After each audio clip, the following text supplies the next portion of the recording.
हम सभी लोग प्रतिदिन सीख और समझ रहे हैं पूजन के रहस्यों को। कल हमने मान स्तंभ के बारे में जाना। कोमल चंद जी, किसके बारे में जाने? मान स्तंभ क्यों होता है, किस लिए होता है, कहाँ होता है, कितना बड़ा होता है, कैसा होता है, क्यों बनाया जाता है, इस सारे क्वेश्चन मार्कों को कल आप सभी लोगों ने समझने का प्रयास किया।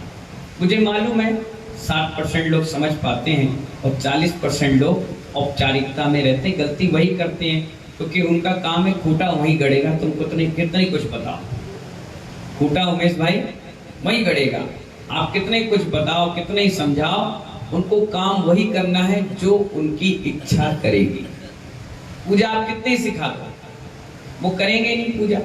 बाई चांस ही कोई ऐसा व्यक्ति है जिसको लगेगा नहीं मुनि महाराज ने हमें कोई बात बताई है तो अच्छी बात है, लेकिन जिसने 40, 45, 50 साल अपने जीवन को रूढ़ी परंपराओं में जीवन जीने का कार्यशैली बना ली है, उनके लिए वो बदलने वाली नहीं है। फिर भी बाई चांस कोई पुण्यात्मा जीव हो, कोई भव आत्मा जीव हो, उसको तो हम सुधार सकते हैं। कल मैंने बताया सोए को तो हम जगा सकते हैं, लेकिन नौटंकी को नहीं जगा सकते। जो नौटंकी कर रहा है उसको कौन जगा सकता? तो कल अपन सभी लोगों ने समझा था कि मंदिर में किस किस कार्य के लिए हमें वर्जित किया गया है। इन कार्यों को हमें नहीं करना चाहिए। 9 पॉइंट आप समझ चुके थे और मुझे उम्मीद है कि आज मंदिर जब आप गए होंगे रितेश भाई, तो वो कार्य अगर आपने किया होगा तो आपको एक बार डर लगा होगा, अरे नहीं अपन को करना नहीं, नहीं भाई गलती हो गई हमसे, नहीं हमें करना नहीं चाहिए, नहीं महाराज ने बताया था। क्योंकि अभी तक आपके सारे अपराध माफ थे, क्योंकि आपको राम जी लाल जी पता ही नहीं था, इसलिए सारे अपराध क्या थे? माफ थे। लेकिन आज के बाद अब माफ नहीं है। वो क्या नहीं है? माफ नहीं है, क्योंकि अब आपको पता चल गया कि गलती क्या है और सही क्या है। अब दोष 4 गुना बढ़ जाएगा। अभी 1 गुना लग रहा था, अनजाने में था, लेकिन अब जान के करोगे ना हरिशंकर अग्रवाल जी, तो अब महादोष लगेगा।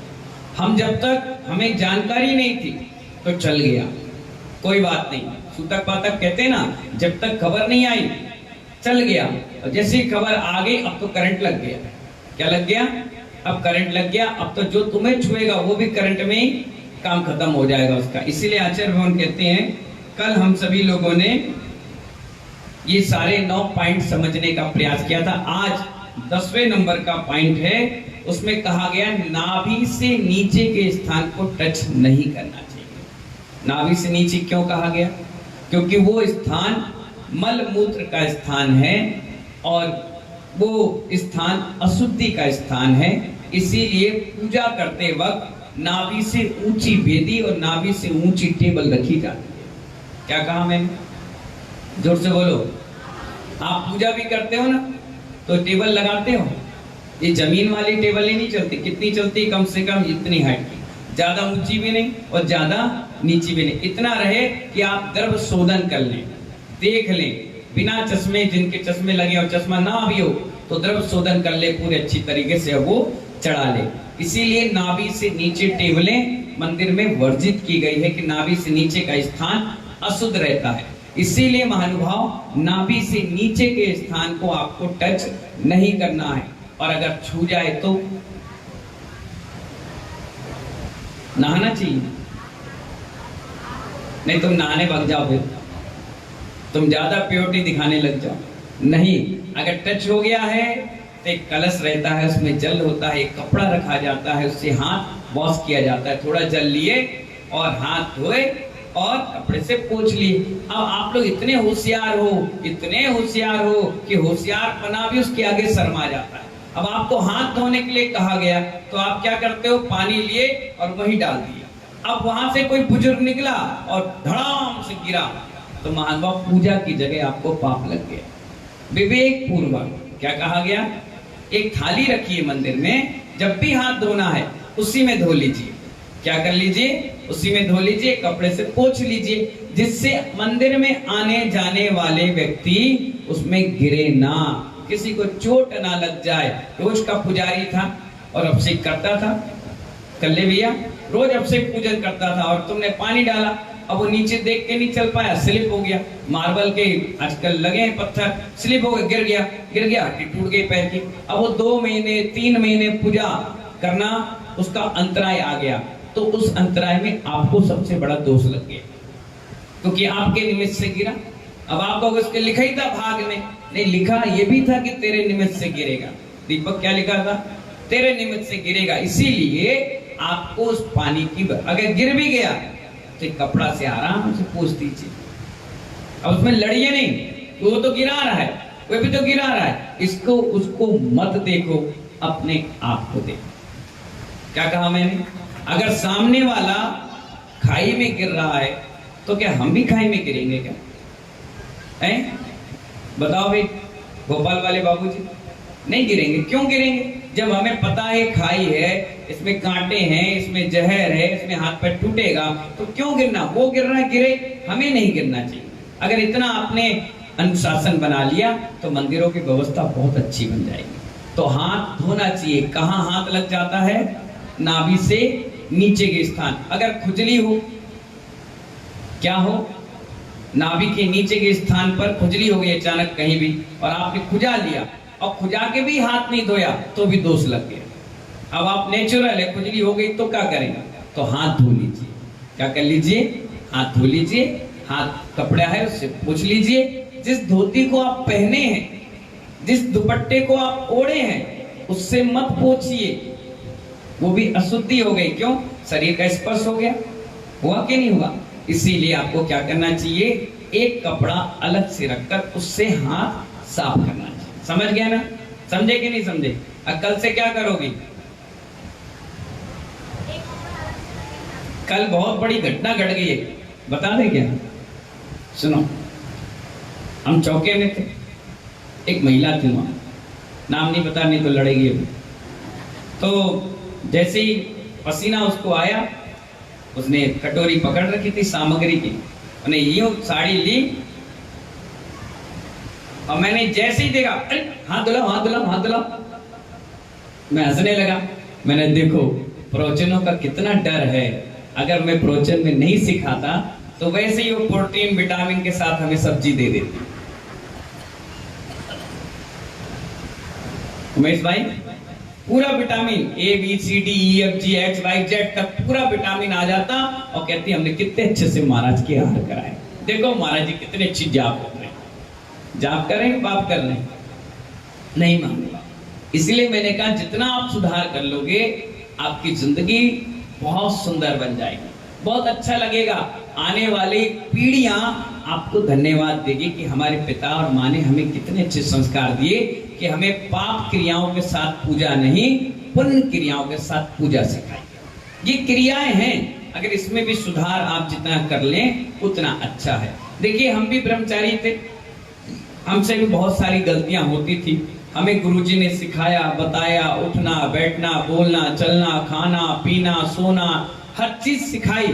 आज सीख गए, इसलिए पूरी जैन समाज को सिखा रहे, क्योंकि एक सुधरता है तो 1000 को सुधार देता है, और जब एक बिगड़ता है तो 10,000 को बिगाड़ देता है। ताश के पत्तों से महल बना हुआ है, एक भी डिगमिगड़ हुआ तो पूरा धराशायी। क्या होता है? पूरा धराशायी। इसलिए आचार्य भगवान बता रहे हैं कि हमें क्या नहीं करना चाहिए? नाभि के नीचे के स्थान को टच नहीं करना चाहिए। अगर कर लिया तो हाथ धोकर साफ कर लेना चाहिए। अगला, गद्दा, तकिया या दीवार का सहारा भी नहीं लेना चाहिए। कई लोग देखे ना, पूजा करेंगे तो दीवार से चिपक जाएंगे, वहीं चिपके रहेंगे आराम से। नहीं, टेबल है, एक पैर पे खड़े हो जाएंगे, उस टेबल पे लटक जाएंगे। नहीं, अगर आपको पूजा ऐसी दिक्कत आ रही है, आराम से आप कुर्सी लगा लीजिए। भगवान की टिक करके पूजा नहीं की जाती। सारा पुण्य, पूरा एनर्जी दीवार के सहारे रह जाएगी। कभी नहीं करना चाहिए, और ना कभी आहार में ऐसे टिकना चाहिए। कई बार आप देखना, कई लोग बुजुर्ग रहते हैं या यंग भी रहते हैं, तो उनके अंदर आलस इतना भरा रहता है कि 9 और 10 बजे उठने वाले हैं, उनकी माँ ने 5 बजे दूध के लिए उठा दिया, पानी भरने के लिए 6 बजे उठा दिया, अब वो आलस भरा हुआ है। तो आहार कभी दिया नहीं है, कभी पुण्य की वर्गणाएं ली नहीं, अब वो आलस करते रहते हैं, बैठे रहते हैं, सुस्त रहते हैं, अंदर से एनर्जी नहीं रहती है। तो वो ऐसी आलस करें, कभी खंबे चिपे हो गया क्या? अच्छा बाकी जल्दी हो तो अपन भी खाए पिए 2 घंटा सोए। जब ऐसी भावना से तुम अरुण भैया आहार हमें दोगे तो फिर हम भी क्या करेंगे? जैसी आहार करके आएंगे तो हम भी चटाई ओढ़ेंगे और सो जाएंगे। जैसा खाए अन्न वैसा होए मन। दिया आपने किस भाव से वैसे हमारे भाव हो गए, इसमें हमारी कोई गलती नहीं है। जैसा प्रोडक्ट, जैसा रॉय मटेरियल कंपनी के उस चैम्बर में डालोगे वही प्रोडक्ट बनकर आप ही को मिलेगा। सीधी क्लियर बात है, जैसे को तैसा।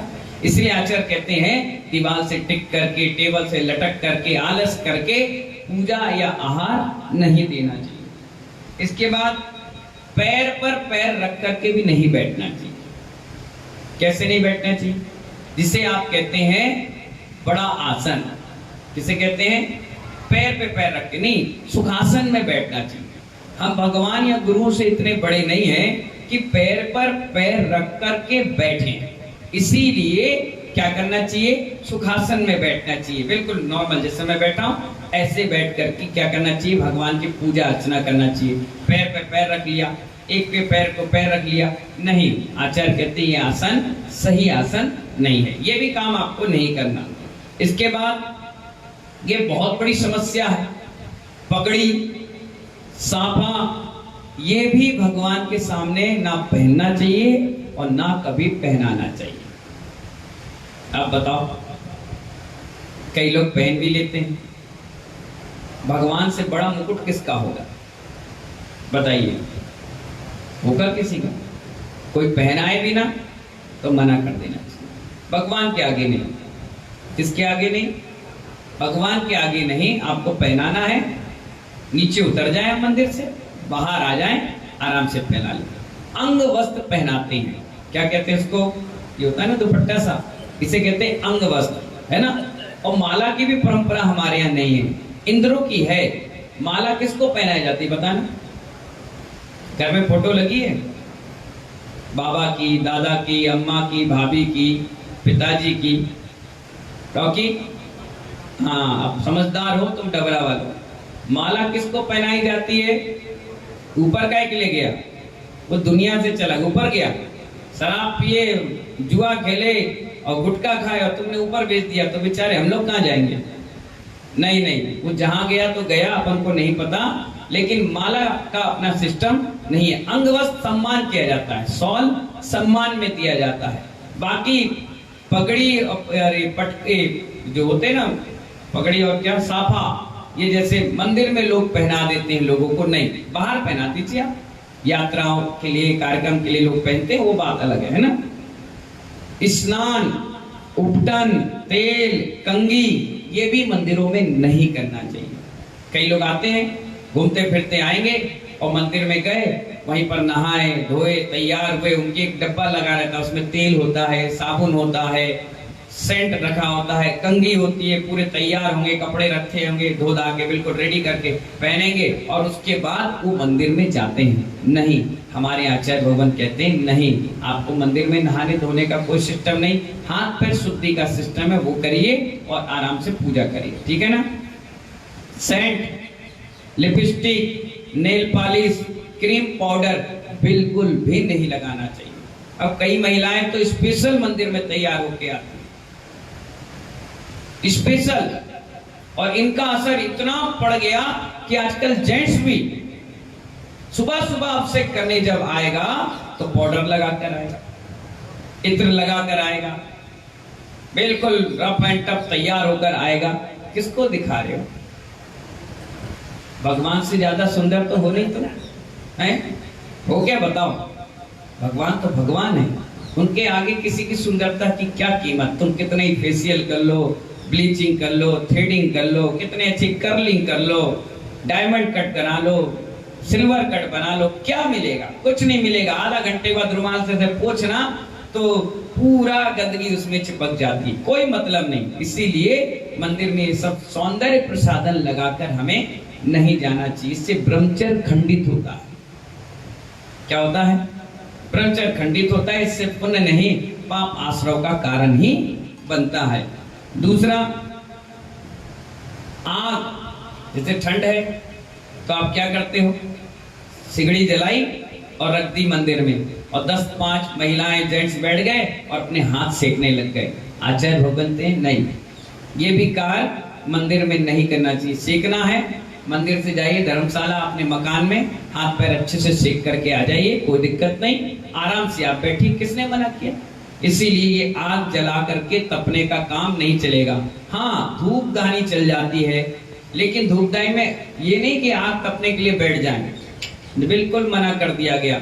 मालूम है, एक माता जी आहार करके आ रही थी, ठंड का सीजन था, अरुण भैया ठंड का सीजन था। धर्मसागर जी महाराज बहुत बड़े आचार्य महाराज हुए, वो आहार करके आ रहे थे, वो माता जी आगे आगे जा रही थी।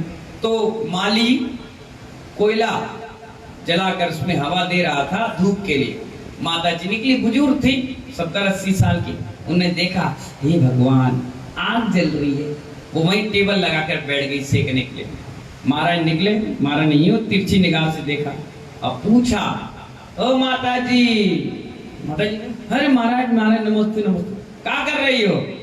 कुछ नहीं कुछ नहीं, नरक में इससे ज्यादा गर्मी मिलेगी, जाने की तैयारी कर लो। और डर के मारे भागी सीधी, महाराज हमसे गलती हुई, क्षमा कर दो। बोले, जब महाव्रती आग से तप करके बैठेगा तो इस श्रावक क्या करेगी, क्या उपदेश दोगी? ये करना था तो घर में रहती। खूब डांटा, एक उपवास का प्रायश्चित मिला। क्या मिला?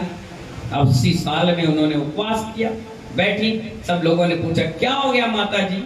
बोले, हम आगी में तपने के लिए वहां बैठ गए थे तो हमें प्रायश्चित मिला। सब लोग हंसे। इसीलिए जब महाव्रतियों के लिए ये कहा गया तो आप तो कौन हैं, आप एक ग्रस्त हैं, श्रावक भी नहीं। इसलिए आग आदि तपना ये कार्य मंदिर के प्रांगण में नहीं होना चाहिए। इसके बाद कई लोग इतने होशियार हैं, इतने होशियार हैं, क्या बताएं आपकी होशियारी क्या। छत्र चमर अपने ऊपर लगा लेते हैं।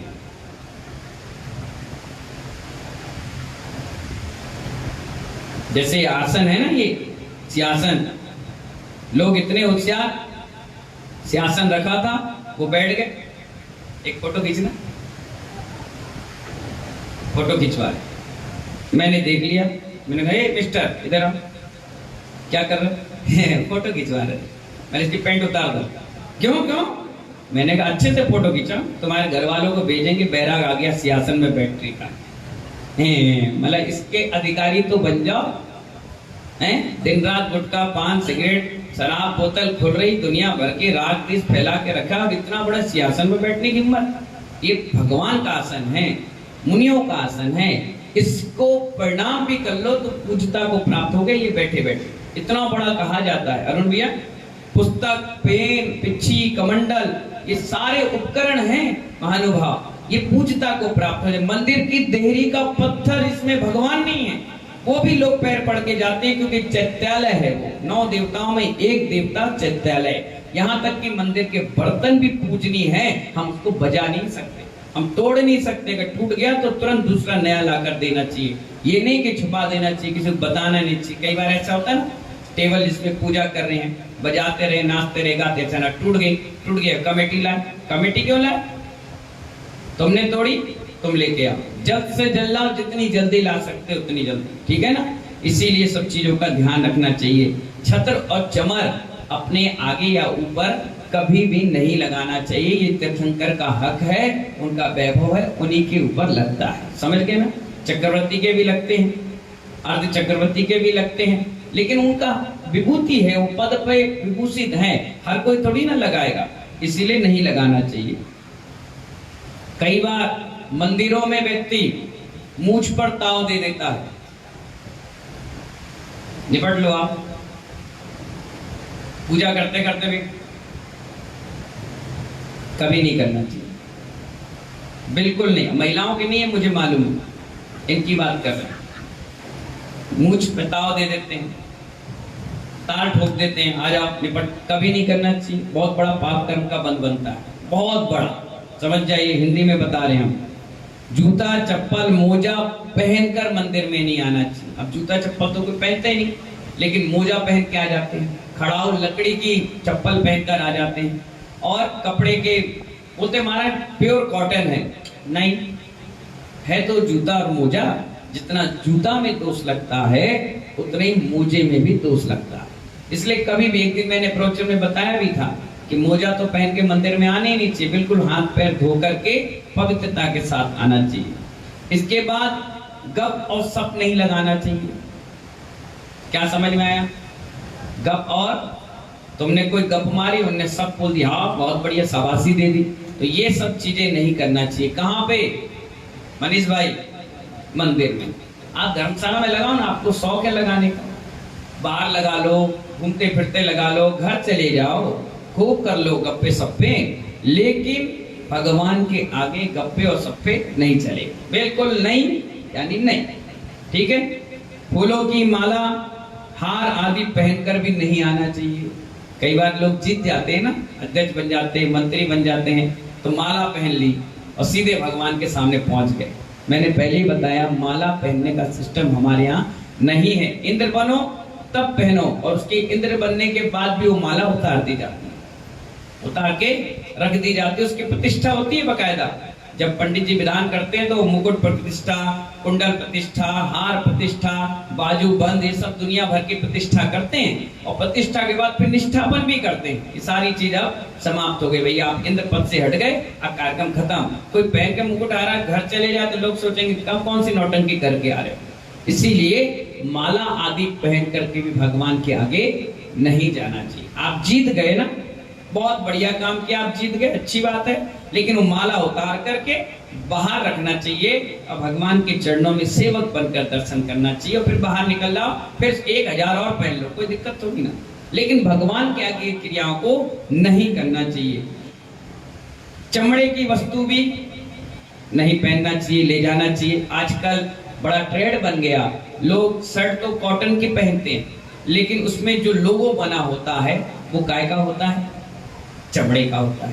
कार लेकर आते हैं, बढ़िया स्पेशल 30 लाख 25 लाख 40 लाख 50 लाख की कार लेकर आए, लेकिन उसमें कार का जो वो रहता है, क्या चाबी का कीरिंग, वो काय का रहता है? वो चमड़े का रहता है। चश्मा ले आए बहुत बढ़िया, 1000 रुपए का, 2000 रुपए का, लेकिन कवर काय का रहता है? चमड़े का। मोबाइल बहुत बढ़िया ले आए, 1 लाख रुपए का, 1.5 लाख रुपए का, और उसका कवर काय का रहता है? चमड़े का। ऐसी बहुत सारी चीजें हैं जो तुम्हें नहीं पता। जींस ले आए, उसमें पीछे उसके इतना बड़ा वो बना हुआ लोगो, वो काय का बना हुआ। अब आप कह रहे हमारा आजीवन चमड़े का त्याग है, लेकिन आप पहन क्या रहे हो? चमड़ा। इसीलिए मालूम है, रॉयल्स गाड़ी आती है, रॉयल्स क्या है ऐसी है? हाँ, वो गाड़ी आती है, विदेश की गाड़ी है, मालूम है 8 भैंसों को मारकर जो चमड़ा यूज होता है वो एक गाड़ी में यूज होता है। उसके पूरे आजू बाजू अगल बगल जितनी भी चीजें लगती हैं, 8 भैंसे मरेंगी तब जाकर उसके चमड़े से गाड़ी में चमड़ा लग पाता है, और तुम उस गाड़ी में बैठ जाते हो। एक बार पता तो कर लो, देख तो लो चीजें है क्या। कई बार शादी ब्याह में देखना, वो बनाने वाले खाने वाले सब कोई ऐसे सत्यानाशी, पता नहीं भगवान बचाए आप लोग कैसे खा लेते, पता ही नहीं, बस खाना है, नाक बह रही है, पसीना टपक रहा है, कैसे नहाए नहीं धोए नहीं। वैसे यहाँ पे मंदिर में कहीं छूने नहीं, हम नाद हो गया कर रहे हो, और वहां जाके ला भैया टिक्की देना 5 की 10 और देना। शर्म नहीं आ रही? कौन है, क्या है, कैसा है, खाने से मतलब, सूतक पातक भी तुम्हें मतलब नहीं। अगर तुम्हें पता चल जाए कि ये व्यक्ति के यहाँ सूतक और पातक है, तो उस घर का पानी भी अगर तुमने पी लिया तो तुम्हें भी एक दिन का सूतक लग गया। अब बचो कहाँ बचोगे? क्या कह रहे पंडित? हाँ, मंदिर नहीं जा सकते आप, आपने उनके घर का खा लिया, बिल्कुल नहीं। पता चल जाए तो, अनजाने में तो कोई कर ही नहीं सकता, हम भी नहीं और तुम भी नहीं। पता चल जाए तो बिल्कुल दूर रहना चाहिए, बचो, जितना बच सकते उतना बचना चाहिए, है ना। रोना, बिलखना और हिचकी लेना भी अपराध है। अब नेचुरल है, वो भाई बीमारी है तो दूर हट जाना चाहिए, जिससे अगल बगल पूजा वालों को डिस्टर्ब ना हो पाए। और आचार्य भगवान कह रहे रोना भी नहीं चाहिए। क्या लड़ मरे दो लोग, एक पूजा की थाली लगाए, बोले हमने लगाया, बोले हमने लगाया, मारे रहने लग गए, ये नहीं चलेगा। वहां पर भगवान के आगे रोना नहीं चाहिए। पूरा माहौल आपने खराब कर दिया। कम से कम 3-4 घंटे इसी बात की चर्चा होते रहेगी कि फलानी महिला रोई, फलानी महिला रोई, उसने मारा, उसने झंझट किया, उसने ये बोला, उसने ये बोला। थाली तो थी, पूजा की थी, तुम कर लो, हम दूसरी बना लेंगे। अच्छा है तुम पूजा करोगी तो तुम्हारा 17% पुण्य हमें मिलेगा। हम 100% लेके जा रहे थे, हम 117 लेके जाएंगे। ये सोच होना चाहिए महानुभाव। इसीलिए रोना, बिलखना, हिचकी लेना ये आदि कार्य मंदिर में नहीं होना चाहिए। आ रही है नीचे उतर जाइए, जब ठीक हो जाए फिर आ जाइए, है ना। गाली, गलत वचन, इसे कहते हैं भंड वचन। क्या कहते हैं? उल्टी सीधी बातें बोलना, गाली, भंड वचन, कटु वचन, ये भी कभी मंदिर में नहीं बोलना चाहिए। जो व्यक्ति अगर मंदिर में गाली दे देता है, क्या कहा मैंने, सुनो जोर से बोलो। जो व्यक्ति भावावेश में आ गया, गुस्सा आ गई, गुस्सा है तुरंत बाहर आ जाओ, बच जाओगे। गुस्सा अगर आ गई, देखो आप तो ग्रस्त हो, आ सकती है, किसी को भी आ सकती है, ये आपके खून में सिस्टम में बना हुआ है, कहीं भी टच करोगे निकलेगा ब्लड ही, ऐसी कसाई है। हल्की सी आ भी गई, जोर से भी आ गई, तुरंत मंदिर के बाहर आ जाओ। अगर मंदिर के बाहर नहीं आए और तुम्हारे मुंह से कुछ गलत अपशब्द निकल गया तो नियम से वो व्यक्ति जिस दिन मरेगा उसकी आवाज खुद अपने आप चली जाएगी, चिल्लाता रहेगा, करता रहेगा, लेकिन आवाज नहीं आएगी, क्योंकि आपने त्रिलोकीनाथ के सामने गालियां दे दी, अपशब्द कह दिए, कटु वचन कह दिए। अब तो तुम्हारा बेड़ा गर्क ही होना है। इसलिए बिल्कुल शांत रहना चाहिए, बिल्कुल नॉर्मल। इस प्रकार से आज आपको हमने कितनी सारी बात बता दी, 1 2 3 4 5 6 7 8 9 10 11 12 13 14 15 16 बात आज आपको बताई। 16 प्रकार की चीजें हैं, और भी बहुत सारी चीजें। कल आपको बाकी शेष विषयों पर चर्चा करेंगे। आज पुनर्वसु नक्षत्र है, रविवार का दिन है, और हमें सरस्वती महाअर्चना जो 8 अक्टूबर को आपके डबरा के इतिहास में पहली बार हो रही है, उसके कार्यक्रम के मुख्य पात्रों का चयन भी करना है। देखिए बहुत सारी व्यवस्थाएं हैं, वो आज से ही बनती चली जाएंगी। इसलिए 16 चीजों को आपको विशेषकर चिंतन में लाना है कि आप इनमें से बहुत सारी चीजें कर रहे हो तो उस पर कंट्रोल करें, रोकें, जितना हो सकता है जितना रोक लें उतना अच्छा है, क्योंकि आप ग्रस्त में हो, आपसे गलतियां स्वाभाविक होगी, लेकिन कोशिश करिए इन गलतियों से बचें, तभी जाकर के आपका शुभ आश्रय का केंद्र बन पाएगा। इन्हीं मंगल भावना के साथ जय बोले महावीर भगवान की।